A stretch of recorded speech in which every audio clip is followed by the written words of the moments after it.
Kano ke katambi akasaasadde emikutu eminyumiza wala mu Uganda oleetwa akakube emabega nga kwoleka omukyala Mercy Timbitwire Bashisha bwe yabadde ayambalidde omusirikale alungamya ebyentambula Charles Makawa.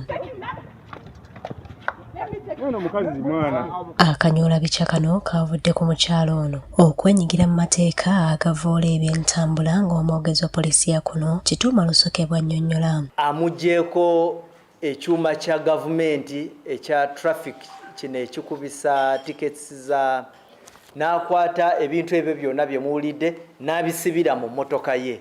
Oluvannyuma lw'okukwatibwa kwe kikakasiddwa ng'olwaleero bwasimbiddwa mu mbuga z'amateeka okuvunaanibwa wabula mu ngeri y'emu waliwo omusirikale asiimiddwa olw'engeri gy'akolamu emirimu gye. Era mpromisinga mbu nja kugenda maaso nga nkolera Uganda njagala nnyo ensi eno nnyo. Kyetwasalawo ne tumugalira era we twogerera leero tumutwala mu kkooti.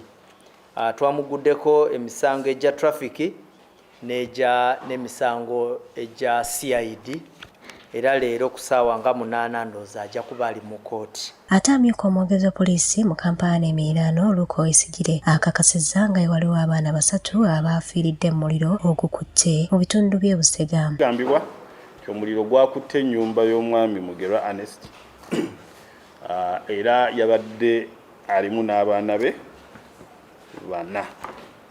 Ky'omukisa omubi bana abaana 3 ku bo baafudde olw'ekiziiro ekyaleeteddwa omukambwe ogwo.